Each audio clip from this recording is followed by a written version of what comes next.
Welcome to individual study. हम देखेंगे 6 जुलाई के महत्वपूर्ण करेंट अफेयर को। साथ ही कल था संडे और संडे को रखा गया यहाँ पे छुट्टी, तो कल के भी महत्वपूर्ण प्रश्नों को इसमें सम्मिलित किया गया है। तो चलिए इसे स्टार्ट करते हैं। आज का पहला प्रश्न है कि किस राज्य ने 7 लाख भूमिहीन किसानों को, भूमिहीन यानी वैसे किसान जिनके पास भूमि नहीं है, को ऋण प्रदान करने के लिए बलराम योजना शुरू किया है। तो अभी बलराम योजना लाया गया है। देखिए निम्नलिखित में से किस राज्य सरकार के द्वारा लाया गया है, तो यह उड़ीसा के द्वारा लाया गया है। अब चलिए उड़ीसा, तो ये रहा मैप में उड़ीसा, जैसा कि आप देख सकते हैं यही है उड़ीसा। इसकी सीमा आप देख सकते हैं स्पष्ट रूप से कहाँ कहाँ से लग रही है। इसकी एक जलीय सीमा भी लग रही है, वो भी आपको याद रखना है कहाँ से, तो बंगाल की खाड़ी से। इसे राज्य का दर्जा कब मिला था, तो चूँकि जैसा कि पता होगा यह बंगाल प्रेसिडेंसी के अंतर्गत था, जो 1911 में बिहार के साथ अलग हुआ था और 1936 में बिहार और उड़ीसा दोनों अलग होकर एक स्वायत्त राज्य के रूप में बने थे। तो आपको इसे स्टेटहुड का दर्जा या आपको याद दिया रखना है कब, तो 1936 में, और 1 अप्रैल को हुआ था उस दिन, इसीलिए 1 अप्रैल को उत्कल दिवस के तौर पे भी मनाया जाता है। एवं इसकी राजधानी कहाँ है, भुवनेश्वर है। यहाँ के गवर्नर कौन है, राज्यपाल गणेशी लाल यहाँ के राज्यपाल हैं। साथ ही यहाँ के जो चीफ मिनिस्टर है वे हैं नवीन पटनायक, जो कि किस पार्टी से हैं, तो उनकी जो राजनीतिक पार्टी है वह बीजेडी है, यानी कि बीजू जनता दल है। यहाँ विधानसभा, लोकसभा एवं राज्यसभा की सीटें यहाँ पर दिखाया गया है, आप देख सकते हैं।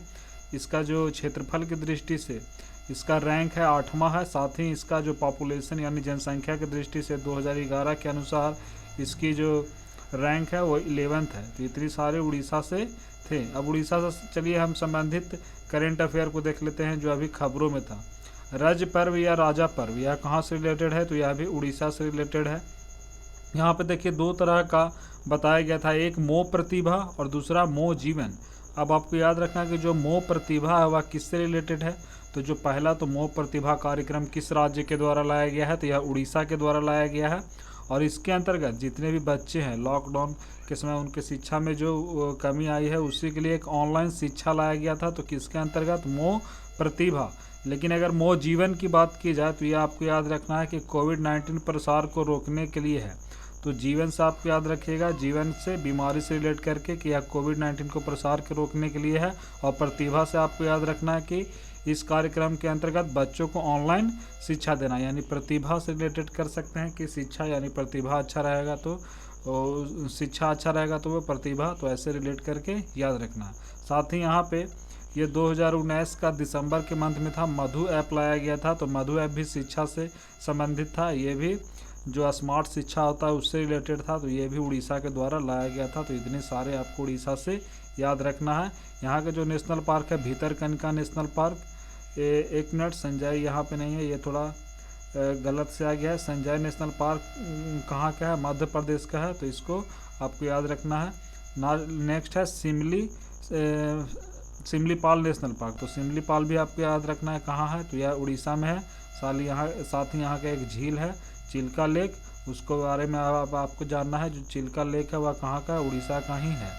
अब चलिए अगले प्रश्न की ओर बढ़ते हैं। तो यहाँ पे बताया जा रहा है कि वर्ष 2020 के डायना पुरस्कार, यहाँ पर देख सकते हैं डायना पुरस्कार के लिए इनमें से किसे चुना गया है, तो इन्हीं को चुना गया है। कौन है ये, तो ये आपको पता होगा, ये श्रेया ढकराल हैं, तो इन्हीं को अभी चुना गया है। तो इसका आंसर हो जाएगा ए। साथ ही देखिए जो श्रेया ढकराल हैं ये 13 वर्षीय स्कूली छात्रा हैं, दिल्ली के हैं। उनको यह 2020 के लिए डायना पुरस्कार के लिए चुना गया है।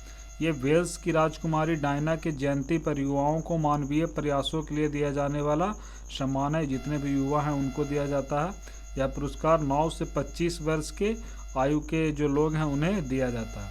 यहाँ पर देख सकते हैं कि जो श्रेया ढकराल है इनको यह अवार्ड किस लिए मिला है, तो रिसाइकलर ऐप, इन्होंने एक ऐप विकसित किया था उसी के लिए दिया गया है। रिसाइकिल किया जाएगा जितने भी जो रिसाइकिल लायक पदार्थ हैं उनको, तो इसीलिए ऐसा उन्हें दिया गया।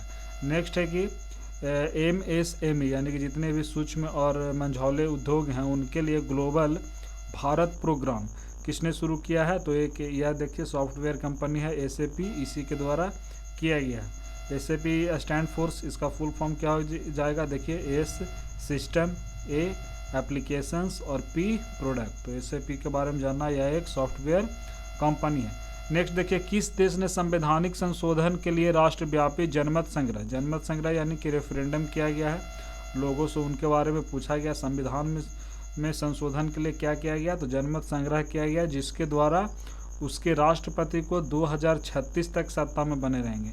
यानी कि अब वहाँ के जो राष्ट्रपति है 2036 तक बने रहेंगे। तो यह किस देश की बात की जा रही है, तो यह रूस की, जो वहाँ के राष्ट्रपति कौन है, व्लादिमीर पुतिन। यानी कि वह अब 2036 तक वहाँ के राष्ट्रपति बने रहेंगे। अब रूस तो देख सकते हैं, ये रहा मैप में रूस। जैसा कि आप रूस के बारे में पढ़े होंगे कि यह सबसे बड़ा क्षेत्र है, क्षेत्रफल की दृष्टि से यह सबसे बड़ा देश है। साथ ही अगर बड़ा देश है तो इसकी सीमाएं भी आपको याद रखना है, कहाँ कहाँ से लगती है। यहाँ पे देखिए थोड़ा जूम करके दिखाया जा रहा है, इसकी जैसे कि सीमा आप देख रहे होंगे, ये रहा। पहला तो आपको याद रखना है कि यह जो किस महादेश में आता है, तो यह 2 पार्ट में आता है। यह जो कॉन्टिनेंट है, एशिया कॉन्टिनेंट के अलावे यहाँ पे ये यूरोपियन पार्ट में भी आता है। ये वाला पार्ट देख सकते हैं, इसका पूर्वी भाग एशिया में आता है और इसका पश्चिमी भाग कहाँ आता है, यूरोप में आता है। इसका जो पश्चिमी भाग है यूरोप का, वहीं पे सबसे ज़्यादा इसकी जनसंख्या रहती है, क्योंकि इसकी राजधानी भी कहाँ है, मॉस्को, तो वो पश्चिमी भाग में है। यानी यूरोप में इसकी सबसे ज़्यादा जो जनसंख्या है मुख्यतः यूरोप में ही निवास करती है। ये वाला पार्ट साइबेरिया का है, यहाँ लगभग बर्फ़ जमा रहता है, तो यहाँ आबादी नगण्य के बराबर है। फिर भी हम सभी का सीमा देख लेते हैं। इसीलिए यह भले ही क्षेत्रफल की दृष्टि से सबसे बड़ा देश है, लेकिन जनसंख्या की दृष्टि से यह 7वां आ जाता है, क्योंकि इसका जो पॉपुलेशन डेंसिटी है वह काफ़ी कम है और सबसे कम घनत्व वाला भी यह देश है जनसंख्या के हिसाब से। तो ये भी आपको याद रखना है। तो वे कौन है, रूस है। तो इसकी सीमा के बारे में अभी बता रहा हूँ, तो देख लीजिए कहाँ कहाँ से लग रही है। जैसा कि देख सकते हैं यहाँ पर ये वाला पार्ट, ये नॉर्वे है, तो नॉर्वे का ये वाला पार्ट यहाँ पे इससे लग रहा है, फिनलैंड का इससे लग रहा है। यहाँ पे थोड़ा मैप को क्लियर नहीं दिखाया गया, आप अलग मैप में देख लीजिएगा। इसकी सीमा यहाँ पे किससे लगती है, तो एस्टोनिया से लगती है, लातविया से लगती है, बेलारूस से लगती है, लिथुआनिया से लगता है। साथ में आप नीचे आइए तो यहाँ पे देखिए इसकी सीमा आप स्पष्ट कोई बड़े मैप में देख लीजिएगा। पोलैंड से लगती है, बेलारूस बताया गया, यूक्रेन, जॉर्जिया, अजरबैजान, कजाकिस्तान। अब चलिए इसका जो हम पूर्वी भाग है वहाँ पे देख लेते हैं। ये सब कजाकिस्तान ये सब है। इसका पूर्वी भाग में आइए तो देखिए इसकी सीमा कहाँ से लग रही है, चीन से भी इसकी सीमा लग रही है। तो ये भी आपको याद रखना है कि जो रसिया की सीमा है वह चीन से भी लगता है, उसका पूर्वी भाग। साथ ही मंगोलिया जो है इससे भी इसकी सीमा लग रही है। अब आपको ये जानना है, यहीं से क्वेश्चन कई बार बनाया जाता है कि क्या इसकी जो क्षेत्रफल है उत्तर कोरिया से लगता है। यहाँ पे नहीं दिखाया गया है, यहीं पे है उत्तर कोरिया और नीचे में है यहाँ पे। तो ये वाला पूछा जा रहा है कि क्या इसकी सीमा उत्तर कोरिया से लगती है। तो आपको ये जानना है कि जो उत्तर कोरिया है उससे भी इसकी सीमा लगती है। ये वाला पार्ट देखिए आ रहा है, तो यहाँ पर इसकी सीमा चाइना के अलावा उत्तर कोरिया से भी लगती है। तो ये आपको याद रखना है। ऐसा लगेगा कि उत्तर कोरिया काफ़ी दूर है, रूस काफ़ी अलग है, लेकिन आपको मैप क्लियरली दिखा दिया गया है। तो उत्तर कोरिया से इसकी सीमा लगती है, दक्षिणी कोरिया से नहीं लगती है। नेक्स्ट प्रश्न है कि इनमें से किस केंद्रीय मंत्री ने ड्रग डिस्कवरी हैकाथॉन 2020 शुरू किया है। तो ऐसा भी किसके द्वारा किया गया है, रमेश पोखरियाल निशंक के द्वारा किया गया है। तो इसका आंसर हो जाएगा बी। इसके अलावा एक और हर्षवर्धन सिंह के द्वारा भी किया गया था। बताया जा रहा है कि ड्रग डिस्कवरी हैकाथॉन को केंद्रीय मानव संसाधन विकास मंत्री श्री रमेश पोखरियाल निशंक और केंद्रीय स्वास्थ्य और परिवार कल्याण साथ ही वे हर्षवर्धन के बारे में बताया गया था। विज्ञान एवं प्रौद्योगिकी यानी साइंस एंड टेक्नोलॉजी के भी मंत्रालय में वो मंत्री हैं। तो इन दोनों के द्वारा किया गया है। बताया जा रहा है कि ड्रग डिस्कवरी हैकाथॉन अपनी तरह का पहली राष्ट्रीय पहल है जो दवा की खोज, यानी कि अभी देख रहे होंगे जो दवा की खोज की बात की जा रही है, तो वह इस प्रकार की खोज की प्रक्रिया में समर्थन के लिए शुरू किया गया है। इसके माध्यम से सरकार अंतर्राष्ट्रीय प्रतिभाओं को आकर्षित करने की योजना भी बना रही है, क्योंकि यह योजना दुनिया भर के पेशेवरों, जितने भी प्रोफेशनल्स हैं, जितने भी अलग अलग संकाय के लोग हैं, शोधकर्ता हैं एवं कंप्यूटर वैज्ञानिक, चिकित्सा विज्ञान, सभी को क्या तो एक बुनियादी विज्ञान और जैव प्रौद्योगिकी के लिए भागीदारी के लिए यह खुला अवसर है। आप यहाँ पे कर सकते हैं। तो यह दवाओं की खोज के लिए ऐसा किया गया है। नेक्स्ट है कि हाल ही में अंतर्राष्ट्रीय सहकारिता जानते होंगे, कोऑपरेटिव, तो यह कब मनाया गया, तो यह 4 जुलाई को मनाया गया। अब आपको ये डेट नहीं याद रखना है, क्योंकि हर साल इसका स्पष्ट नहीं होता है कि 4 जुलाई को ही मनाया जाएगा। यह जो मनाने की तिथि है देख सकते हैं, प्रत्येक वर्ष जुलाई के पहले शनिवार को यह मनाया जाता है। इस बार जुलाई का पहला शनिवार 4 जुलाई को पड़ा, इसीलिए संयुक्त राष्ट्र द्वारा सहकारिता के बारे में जागरूकता बढ़ाने के लिए अंतर्राष्ट्रीय सहकारिता दिवस मनाया गया। अब यूनाइटेड नेशन ने अंतर्राष्ट्रीय सहकारिता दिवस 2020 को मनाने के लिए इसका जो मुहिम चला रही है वह किस नाम से चला रही है, तो वो आपको याद रखना है। देखिए कूप्स यानी कि इसका मतलब क्या होगा, कोऑपरेटिव फॉर क्लाइमेट एक्शन, तो ये आपको याद रखना है। Hashtag cooperative for climate action नाम की मुहिम से यूनाइटेड नेशन के द्वारा ऐसा चलाया जा रहा है। नेक्स्ट है कि स्ट्राइप्ड हेयर स्ट्रिक और एलुसिव प्रिंस किस प्राणी की हाल ही में खोज की गई है, तो यह एक तितली की प्रजाति है, तो इसी के बारे में पूछा जा रहा है। तो यह किसकी प्रजाति है, तितली की। सर्वप्रथम यह जापान में खोजा गया था। तो देखिए बताया जा रहा है कि लेपिडोप्टेरिस्ट्स जो पतंगे और तितलियों के अध्ययन करने में माहिर हैं, उन्होंने हाल ही में कहाँ पे, तो अरुणाचल प्रदेश में जो हमारा क्षेत्र राज्य है वहीं पे इस प्रकार की तितलियों की 2 नई प्रजातियों को खोजा गया है। बताया गया कि यह पहली बार कहाँ, तो जापान में खोजा गया था। कौन सा, तो स्ट्राइप्ड हेयर स्ट्रिक, और जो एलुसिव प्रिंस था यह वियतनाम में खोजा गया था। चलिए अगले प्रश्न की ओर बढ़ते हैं। तो बताया जा रहा है कि किस केंद्रीय मंत्रालय द्वारा प्रधानमंत्री गरीब कल्याण अन्न योजना, तो प्रधानमंत्री गरीब कल्याण अन्न योजना भी लाया गया है, तो यह किसके द्वारा लाया गया है, तो ये खाद्य और सार्वजनिक वितरण मंत्रालय के द्वारा लाया गया है। तो इस संबंधित जो खाद्य और सार्वजनिक वितरण मंत्रालय में मंत्री कौन है, तो रामविलास पासवान है। अब यह जो योजना लाया गया है इसके अंतर्गत क्या सुविधाएं दी जाएगी, तो देखिए बताया जा रहा है कि योजना के तहत प्रत्येक परिवार के सदस्य को 5 किलो गेहूं या चावल और प्रत्येक लाभार्थी परिवार को 1 किलोग्राम चना नवंबर तक 5 और महीनों के लिए मुफ्त में प्रदान किया जाएगा। तो अभी देख रहे हैं कि लॉकडाउन की स्थिति है, तो इसी के लिए ऐसा बढ़ाया गया है। नेक्स्ट है कि हाल ही में किसने संस्कृत में अपना समाचार पत्रिका प्रसारित किया है, तो देखिए ये आ रहा ऑप्शन, तो यह किसके द्वारा किया गया है, तो ये ऑल इंडिया रेडियो के द्वारा किया गया है। तो ये आपको जानना है, तो इसका आंसर हो जाएगा ए। यह चूँकि पहला है तो पहला क्या है, समाचार पत्रिका। अब ऑल इंडिया रेडियो, तो ये देखिए इसका सिंबल है, इसे आकाशवाणी नाम से भी जाना जाता है। आकाशवाणी को क्या कहेंगे, वॉइस फ्रॉम द स्काई, यानी कि आकाशवाणी। इसका जो मोटो है वो आपको याद रखना है, बहुजन हिताय बहुजन सुखाय। साथ ही इसकी ये शुरुआत कब हुई थी, यह कब आया था, यह 1927 में इसकी शुरुआत हुई थी, 1927 में।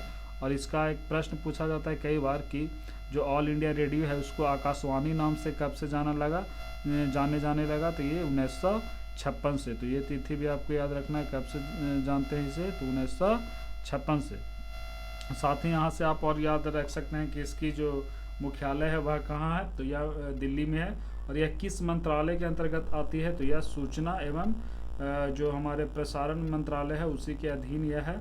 और पहली बार जो 1927 में यह इसकी शुरुआत हुई थी, तो किस 2 शहरों से हुई थी, तो ये काफ़ी इम्पोर्टेंट हो जाता है।